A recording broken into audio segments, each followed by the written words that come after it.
Olá, estamos iniciando mais um Há Controvérsias. Hoje falaremos sobre o assunto humanas, né, a importância da disciplina de humanas no ensino fundamental, no ensino superior. Humanas, quando nós falamos de humanas, falamos de filosofia, de sociologia, de literatura, falamos de história. Qual a importância dela? Nesse momento em que é tão contestada, em que as matérias instrumentais, matemática, física, as engenharias são tão elevadas a um grau superior, né, algo mais importante, que papel tem ainda as matérias de humanas? Por que ela é importante para o seu filho e por que ela é importante para os estudantes, né, ainda poderem contar com essa matéria nas escolas, contar com essa matéria no ensino superior? Muita gente faz, de repente, direito, faz engenharia, faz medicina e pergunta por que eu tenho filosofia, por que eu tenho sociologia.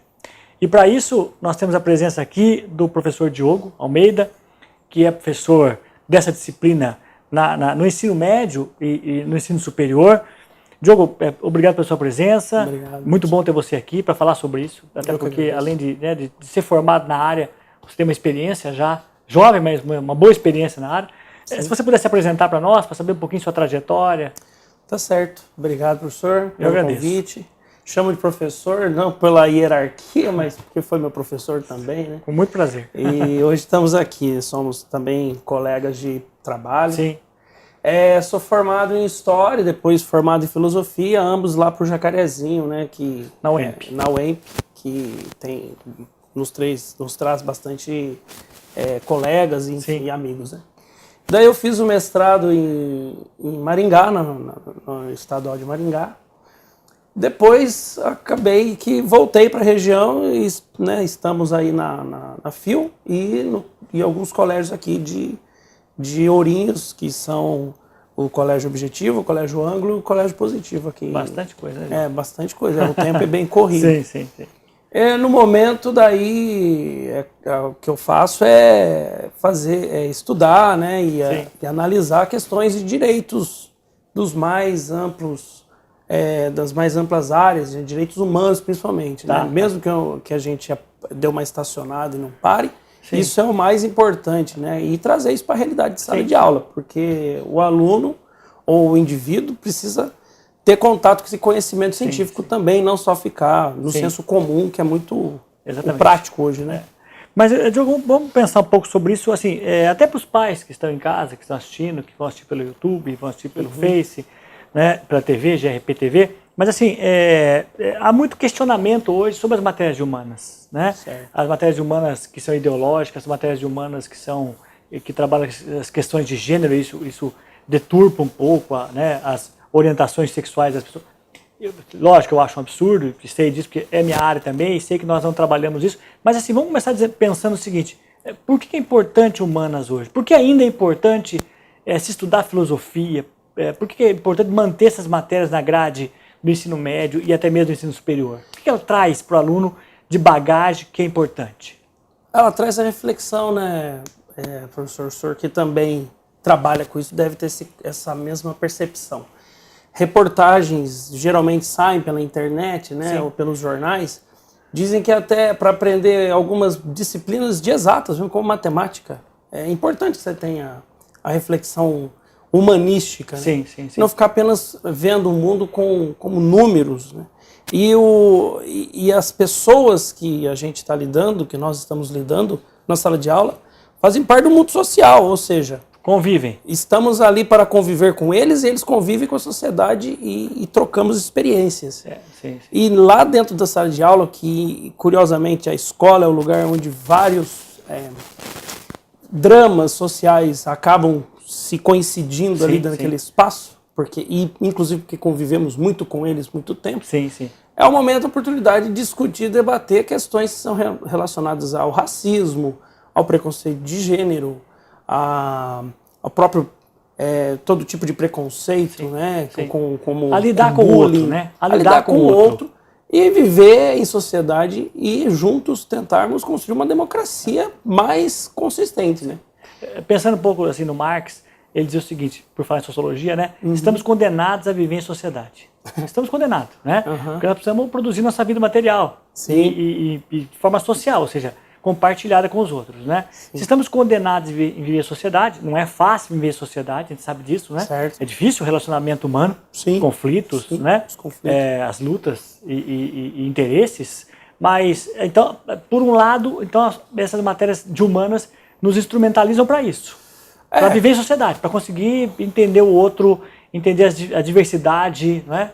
E inclusive o próprio sujeito se autoconhecer e se autocompreender, tanto como indivíduo como parte de um todo coletivo. Sim, sim. Porque até essa frase do Marx que você recortou aí, também me faz recordar de outra que é a do Sartre, né? Sim. Estamos condenados a ser livres, ou seja, fazer escolhas. Condenados a ser livres, bom frisar isso, né? Porque a liberdade é inerente à nossa condição racional, humana. Sim, sim. Então, é nessa hora que a gente traz para o aluno, né, para o sujeito que está ali na nossa frente, aluno dá a impressão de que a gente tem hierarquia sobre eles, né? Mas não, é uma troca mútua.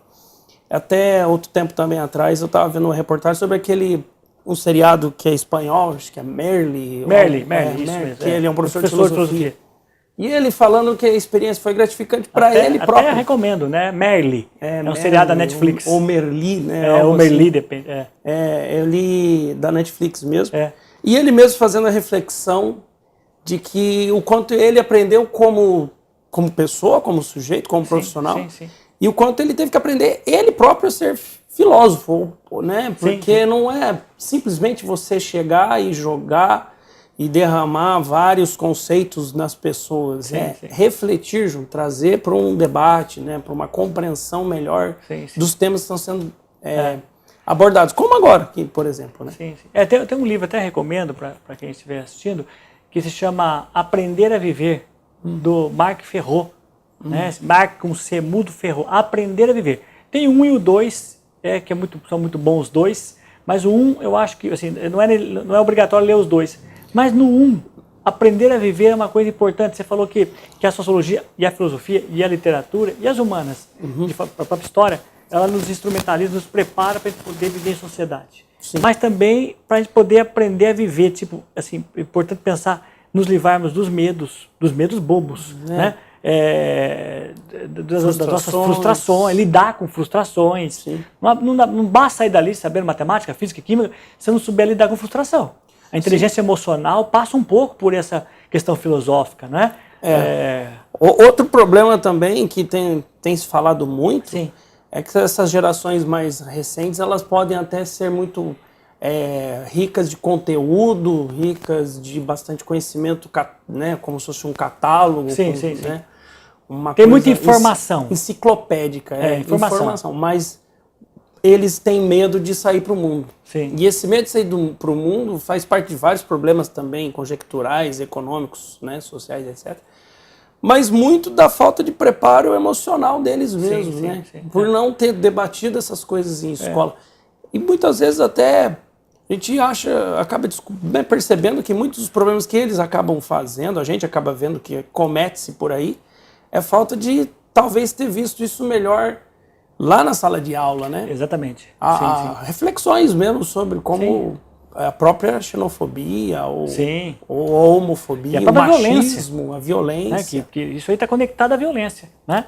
A própria questão... onde acaba canalizando, né, todas essas frustrações. E além de frustração, além do medo, lidar com o medo. Medo é inevitável, nós sempre teremos medo. Ainda bem que nós sempre teremos medo, né? Sim. Uma criança que não tem medo, uma criança que não tem medo é uma criança que no futuro pode ser perigosa. Nós temos que ter medo, né? Mas não um medo paralisante. Não, esse medo não pode nos atrapalhar de viver, de enfrentar desafios. E acho que a filosofia ajuda um pouco isso. Outra coisa importante também é a filosofia, eu acho que isso também é fundamental, nos ensinar principalmente a lidar com as nossas ideias preconcebidas, que você falou dos preconceitos, eu queria frisar isso. E eu vou deixar para o próximo bloco, para a gente poder pensar um pouco sobre isso, né? Essas ideias preconcebidas, sem questionar. Você acreditamos logo de cara, naturalizamos as coisas, como se fosse natural, né? Nos fechamos nela. Né? E aí eu queria voltar com isso depois no próximo bloco para discutir um pouquinho, mas o primeiro bloco é um pouco mais rápido, mas o segundo, né, a gente vai aprofundar um pouco mais essas questões. Tá ótimo. Já voltaremos com o professor Diogo falando um pouquinho sobre a questão da importância da filosofia, da sociologia, da literatura, da história, da arte, Ótimo. né? Sim. Na educação. Até já.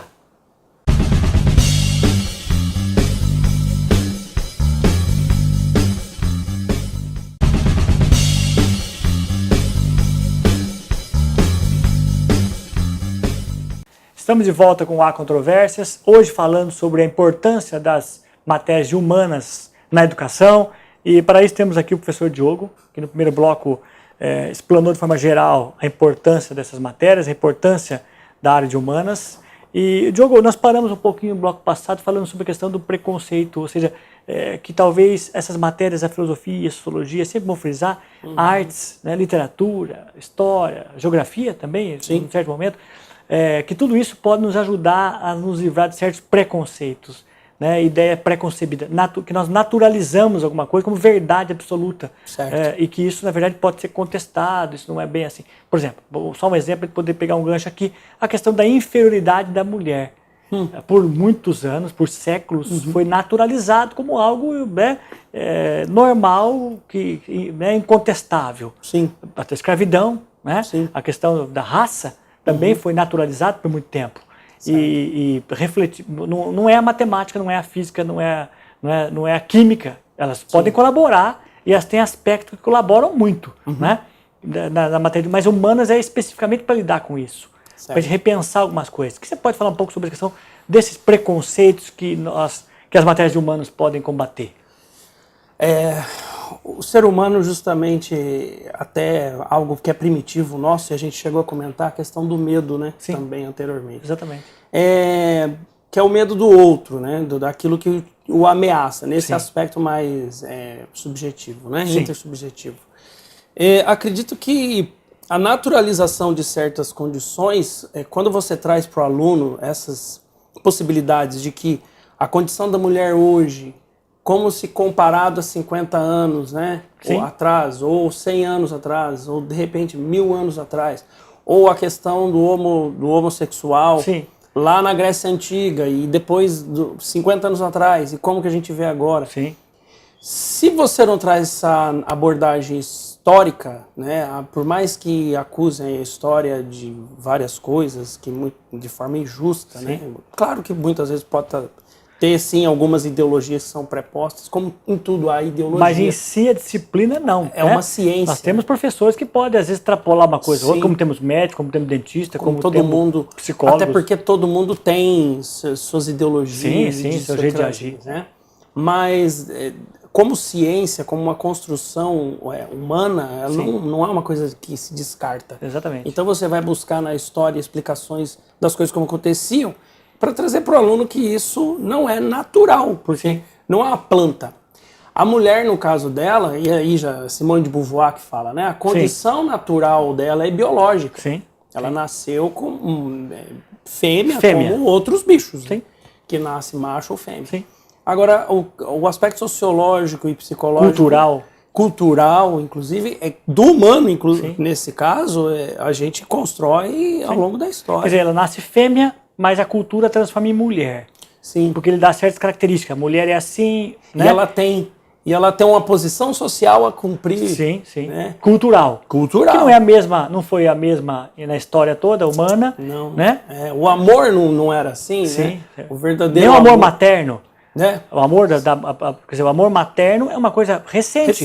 É difícil pensar nisso para quem está em casa, mas a tese mais tese sobre isso. Né? A ideia é sobre a própria infância, né? Sim, a própria infância. Porque esperava-se ela se desenvolver, até inclusive para se ver que ela existia. Né? Exatamente, quer dizer, não havia um cuidado com a infância, como há hoje. Entendi, quer dizer, essa coisa de naturalizar, não é?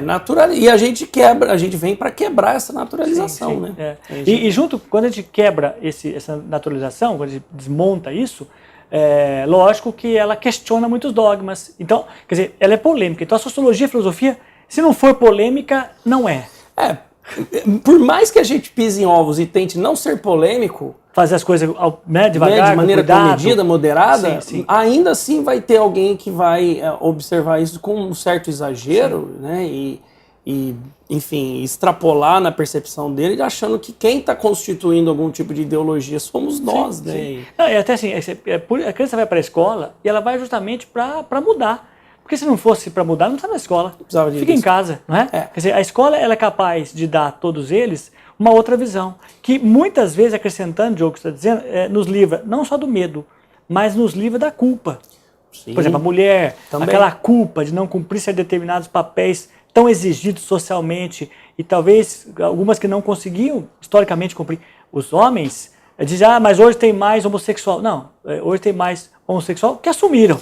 Que aparece. Que tem liberdade para isso.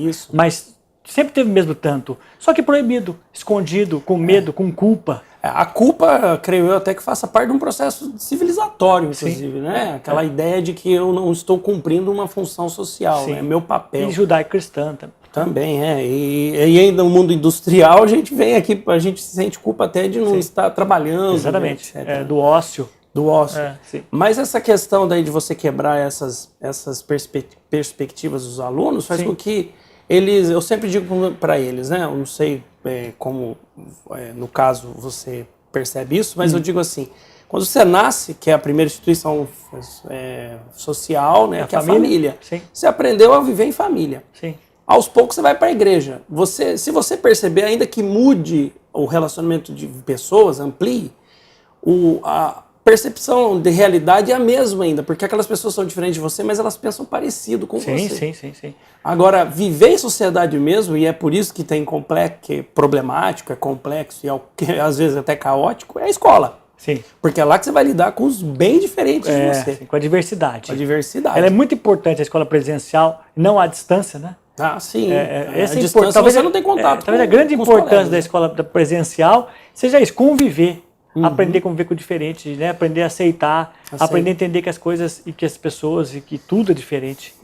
E há uma riqueza nessa diferença. E lidar com aquela ideia de tolerância que, em princípio, parece uma palavra até quem tolera porque não suporta, se pudesse matava, né? Mas muitas vezes a gente tem alguns tipos de irritação com alguma situação, mas você internaliza aquilo, você não vai agredir uma pessoa por isso. Exatamente.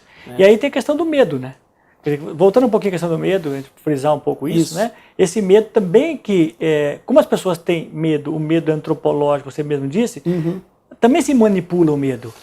A política manipula o medo, não é? A religião manipula o medo.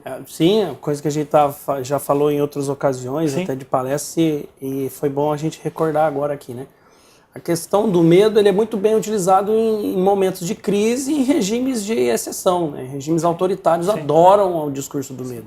Quanto menos liberdade você sente que você tem, mais é propício a você ser colocado em condições de inferioridade salarial, inferioridade social, inferioridade trabalhista, de várias condições, porque você vive sob o regime do medo.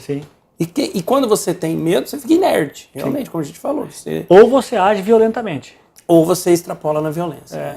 Quer dizer, se você pegar os regimes de esquerda, comunista, os regimes de direita, capitalista, também usaram o medo, né? Quer dizer, você pegar aqui a Guerra Fria e também o nazismo, e o fascismo, racistas, né? Usaram o medo, manipularam o medo contra um inimigo, judeus. Em comum, e aí você ataca aquele inimigo em comum como se ele fosse a causa de todos os problemas e esquece de todas as outras formas de males também. Hoje o medo da corrupção, talvez, como se fosse um grande mal, mal maior, como se tudo que existe ruim, a culpa foi só da corrupção. Só da corrupção. Se esquece as outras coisas, das mazelas sociais e tal. A própria construção histórica nossa, por exemplo, a questão educacional mesmo. Enquanto nós tivermos uma educação realmente ampla, de inserção na sociedade, democrática e outras, cidadã, como a gente está falando aqui, a gente muito provavelmente vai ainda continuar sendo corruptos, porque até onde se percebe é algo até inerente à nossa própria leva vantagem, né? Levar vantagem. Né? Não são todos assim, é óbvio, alguém sempre fala assim, mas eu não sou, né? Mas pequenas coisas, se observar os pequenos atos. São detalhes, minúcias que a gente nem percebe muitas vezes. A banalidade do mal, um pouquinho que a Hannah Arendt falava, né? Quer dizer, o mal não está naquele cara que é um monstro, está nas pequenas atitudes que nós percebamos, né? Exatamente. Que ele internaliza e ele age sem notar. Interessante. Bom, muito bom até agora, Diogo.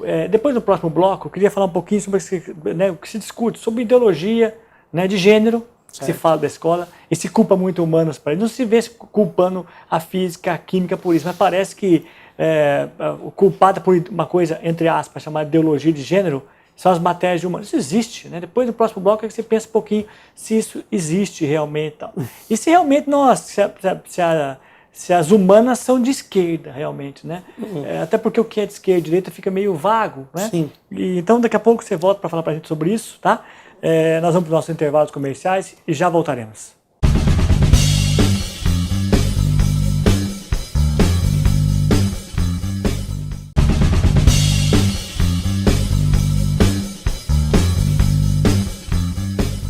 Estamos de volta com Há Controvérsias na GRPTV.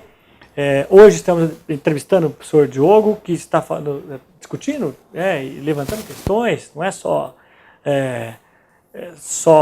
pensando sobre isso, mas você está levantando questões para se pensar em casa, para se pensar depois, não é? Sim. Porque eu acho que, ou seja, tem muita coisa a ser repensada também na área de humanas.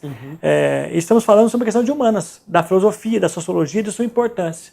Nos blocos anteriores, falando da importância da filosofia e da sociologia e dessas matérias todas, de arte, que a gente esquece muito, mas da importância da arte para a gente poder olhar as coisas sobre um outro prisma, né?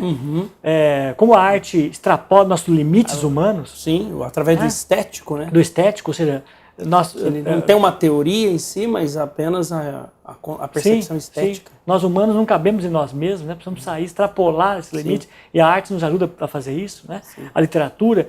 E no bloco passado falamos um pouquinho da importância dessas matérias nos livrar do medo, da culpa, né?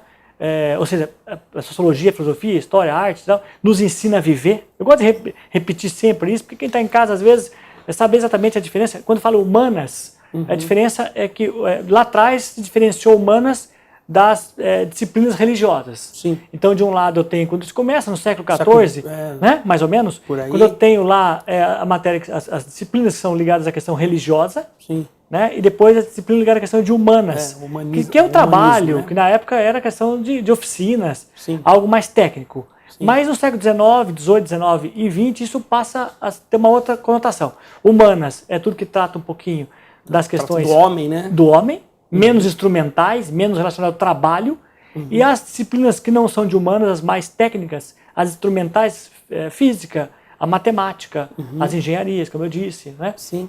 São matérias mais instrumentais ao trabalho, mas se complementam, né, Diogo? Sim. E há uma pecha, né, sobre as matérias de humanas, de que elas fazem e transmitem certas ideologias, né, de gênero e socialista e comunista. Como é que você vê isso, Diogo? Até me lembro, né, que fazia parte, inclusive, do entendimento do que é o homem, a própria biologia também, né? Porque ela vai começar a definir quem é esse homem. O homem que nós queremos compreender do século XIX. Até chegar na questão genética, né? Sim. Aí nós estamos a evolução da espécie. No ápice, né, da ciência. E aí, atualmente, com certeza, ciências humanas e sociais são essas como a gente está falando, né? Hoje mesmo eu estava vendo uma reportagem com relação a que é o que a gente está falando aqui, né? Como quem vai nos assistir, e se nos assistir, vai prestar atenção em que e como, né? Sim. E dizia lá que o problema maior da academia, e é uma grande verdade, que eu sei que você também partilha dessa mesma concepção, é que o linguajar é uma linguagem muito circunscrita, fechada, poucas pessoas conseguem compreender. Muito científico. Fica cientificizado, né?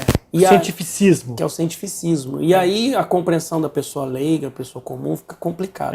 O que eu tento fazer aqui no programa é tentar transformar isso numa conversa mais atrativa e mais compreensível. Uma entrevista, uma conversa, um debate como esse é a chance dessas pessoas compreenderem de outra forma. E quebrar também os preconceitos deles. Exatamente. Né? Que tem sido muito propalado por pessoas que também têm seus próprios interesses. Sim, lógico. E é nessa hora que entra a questão da ideologia de gênero que você falou aí. Sim.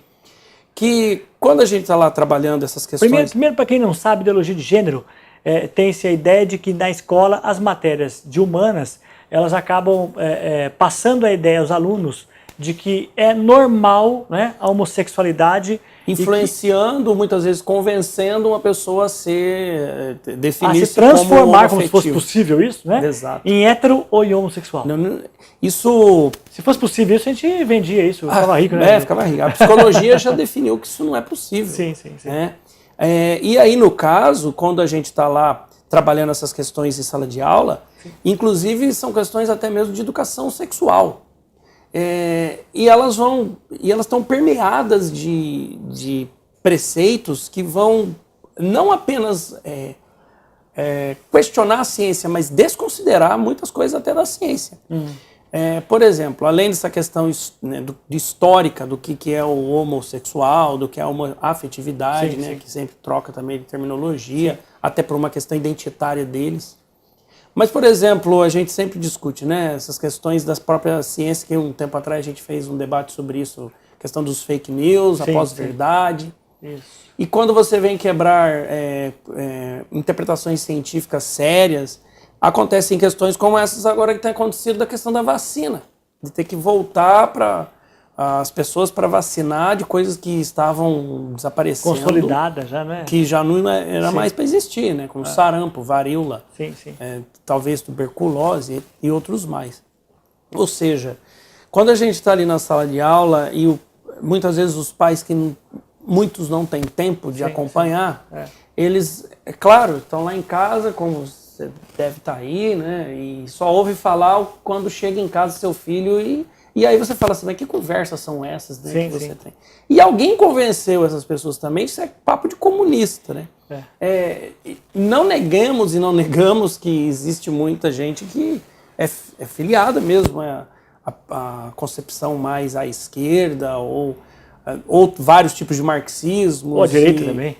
E aí, no caso, os de direita também. Tem vários. Mas é óbvio que os de humanas são mais, acabam sendo um pouco mais. Eu diria até mais progressistas, no sentido assim. Questão de progressista. Comunista, não. Não. Eu conheço muito pouco que são comunistas. Mas de esquerda, sim, que não tem nada a ver com comunismo. Mas aí é que está o grande detalhe. Mesmo você sendo liberal e de direita, qualquer coisa que você fale sobre esse assunto, ainda que você seja uma pessoa extremamente liberal de direita, é visto com maus olhos, como se ele já fosse um comunista.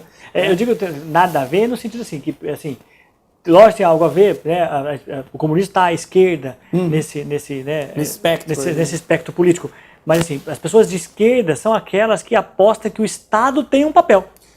E de forma... Os comunistas acham que o papel do Estado é total. Sim, não. Mas a esquerda não, acho que tem um papel. Saúde, educação também, e que, investimento em certas áreas estratégicas. E que você sabe muito bem que isso nasce com o pensamento de direita, com John Locke, por exemplo, o Adam Smith. Né? Eles não eram pensadores. O Stuart Mill. O Durkheim. O Durkheim. Essas pessoas não estão no espectro comunista. Não, jamais. Pelo contrário. Então é por isso que elas não compreendem. Keynes, né? Entre outros, né? Pelo contrário, salvou o capitalismo. Pois é. E aí você tem... O que acontece, né? Pessoas que têm lá alguns interesses também, claro, mais conservadores ou até reacionários, por algum motivo manipulam daí as informações para que as pessoas em casa, o pai desse aluno, não entenda e não saiba realmente o que está acontecendo. Eu acho que há uma confusão também. Falta de conhecimento muitas vezes. Muitas vezes. Eu acho que também há uma confusão, e que ela é feita, às vezes, de forma intencional, não é por acaso, de confundir, por exemplo, a defesa do aborto, né, a defesa da união afetiva, né, ou seja, do casamento entre homossexuais. Essas defesas como se fosse algo de esquerda.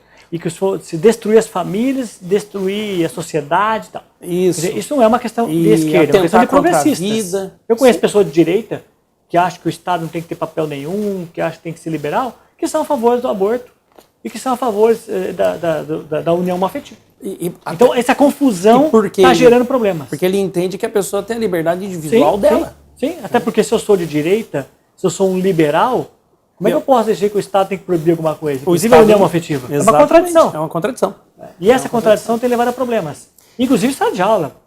Pais que agredir professor, eu tenho ouvido por aí. Tem histórias, comigo não aconteceu nada ainda, óbvio, né? Ainda bem, mas a gente sabe de histórias que chegam ao extremo da agressão, sim. ou pelo menos da ameaça. E aí, bom, enfim, né? Aí fica aquela conversa, aquela coisa que nunca se define, mal explicada, e a gente tem que ficar sempre tentando solucionar essas questões de maneira, ainda bem, né? Tentando sempre com cautela, com calma, para que as coisas não piorem mais do que já estão. Exatamente. Acho muito também, né, professor, só para finalizar essa parte, que muito é culpa do momento que a gente vive, né? De polarização plena e total. Ódio. E gera-se ódio. E é culpa Fake news. Muita mentira rodando na internet. É culpa daquele medo que a gente dizia poucos minutos atrás. Temos que se cuidar, né? A sociedade tem que se cuidar. Sim, até para poder viver em quando coletivo. você vai compartilhar alguma coisa na internet, verificar quem escreveu, a data. A data é importante. Às vezes a gente cai sem querer na questão de uma reportagem e a data tá antiga. Faz 10 anos você acha que é algo, né, já algo recente, né? Sim. Isso é muito importante, verificar sempre isso aí.